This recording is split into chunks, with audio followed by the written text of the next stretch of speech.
Hezbollah के खिलाफ Israel का बड़ा हमला हुआ है। जहां बेरूत में हिजबुल्लाह का मुख्यालय ध्वस्त हो चुका है। इस हमले में 2 लोगों की मौत और 76 लोगों के घायल होने की खबर है।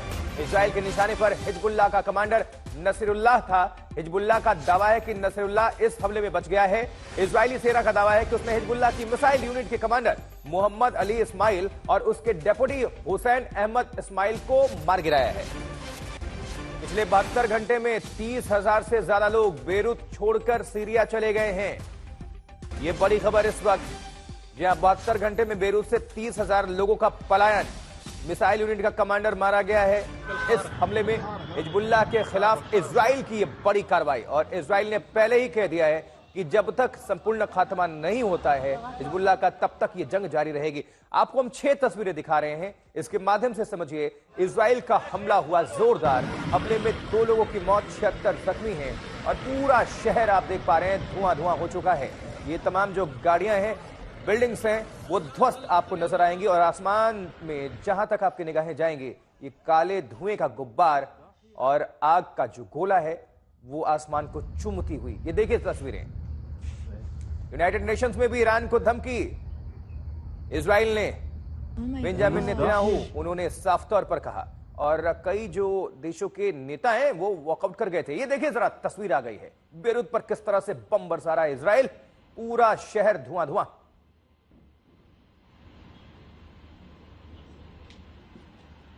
नेतन्याहू ने कहा कि देश पर हमला होगा तो हम छोड़ेंगे नहीं, और लगातार ये जंग और भीषण होती जा रही है। और इजराइल ने अपने इरादे पहले दिन से ही स्पष्ट कर दिए। पीएम बेंजामिन नेतन्याहू ने साफ तौर पर कहा कि यह जंग नहीं रुकने वाली। दुनिया के तमाम जो देश हैं वो कोशिश में है कि जंग रुके, लेकिन इजराइल ने कहा कि हमला अगर हुआ, हमारी संप्रभुता को खतरा, तो हम बख्शेंगे नहीं, छोड़ेंगे नहीं। और ये तस्वीर आप देख पा रहे हैं, इजराइल लगातार बमबारी कर रहा है। और बेरूत लेबनान में ये हमला किया है इजरायली फोर्स ने। 2 लोग मारे गए, 76 लोग जख्मी हैं, लेकिन पूरा आप देख पा रहे हैं कि जो तबाही का मंजर है ये देखिए जरा। 30,000 लोग अब तक बेरूत छोड़कर पलायन कर चुके हैं। वो सीरिया में शरण ले चुके हैं, सीरिया जा चुके हैं। देखिए जरा, अफरा तफरी का माहौल हो गया किस तरह से बमबारी के बाद। एक बार पूरा सुनाते हैं, देखते हैं।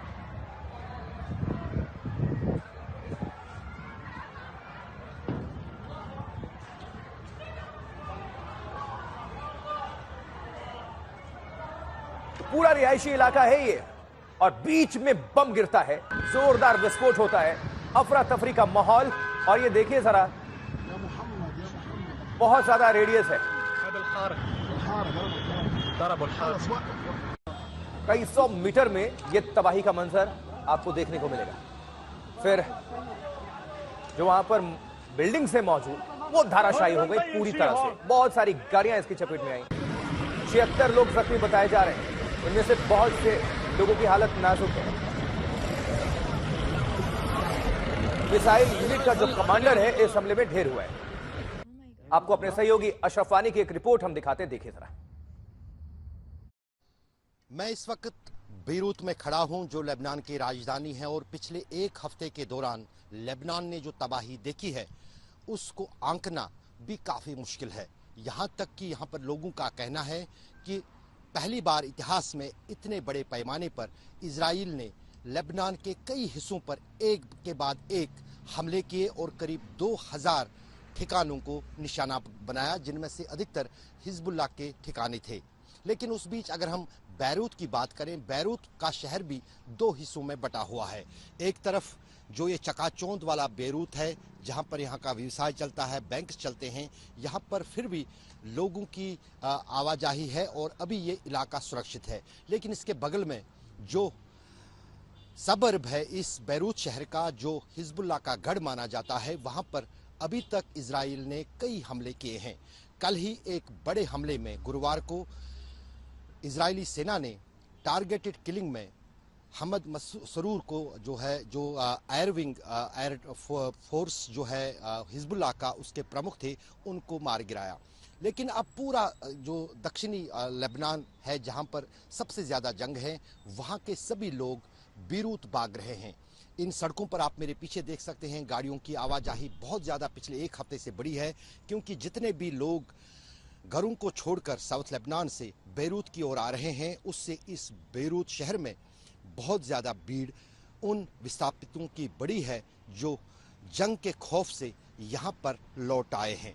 लेकिन दूसरी तरफ अगर हम इसी बेरूत शहर की बात करें तो मेडिटेरियन सी जो मेरे पीछे आप देख रहे हैं, यहाँ पर अमेरिकी सेना भी जमावड़ा कर रही है, क्योंकि जिस अंदाज से पिछले कई दिनों के दौरान लेबनान और इजराइल के बीच में युद्ध छिड़ा हुआ है, उस बीच अमेरिका भी पैनी नजर रख रहा है लेबनान में होने वाले सभी तरह की गतिविधियों पर। यहाँ तक कि लेबनान और फ्रांस की तरफ से कोशिश चल रही है कि किस तरह से इजराइल और हिजबुल्लाह को आमादा किया जाए युद्ध विराम के लिए। इजराइल ने पहले ही इनकार किया है उस युद्ध विराम से, जबकि हिजबुल्लाह ने भी साफ कहा है कि जब तक वो अपने प्रमुख कमांडरों के मौत का बदला नहीं चुकाएगा तब तक ये जंग नहीं रुकेगी।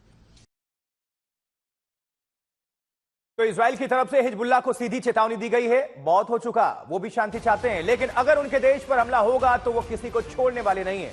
संयुक्त राष्ट्र संघ के मंच पर इजराइल के प्रधानमंत्री बेंजामिन नेतन्याहू ने लेबनान, ईरान, हिजबुल्लाह और हमास पर जमकर हमला बोला है। यूएनजीए के मंच से नेतन्याहू ने ईरान को खुलेआम धमकी दी है। नेतन्याहू की स्पीच के दौरान ही उनके विरोध में कई देशों के प्रतिनिधियों ने वॉकआउट भी कर दिया, लेकिन कोई फर्क नहीं पड़ा बेंजामिन नेतन्याहू पर। इजरायली प्राइम मिनिस्टर पर खुलेआम धमकी दी कि जो भी हमारे देश के खिलाफ खड़ा होगा हम नहीं छोड़ेंगे। Well, I've come here today to say enough is enough.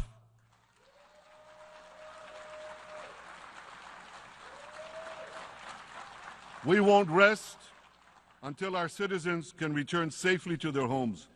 We will not accept a terror army perched on our northern border, able to perpetrate another October 7th style massacre. Iran directly attacked Israel from its own territory, firing 300 drones, cruise missiles, and ballistic missiles at us. I have a message for the tyrants of Tehran. If you strike us, we will strike you. There is no place in Iran that the long arm of Israel cannot reach.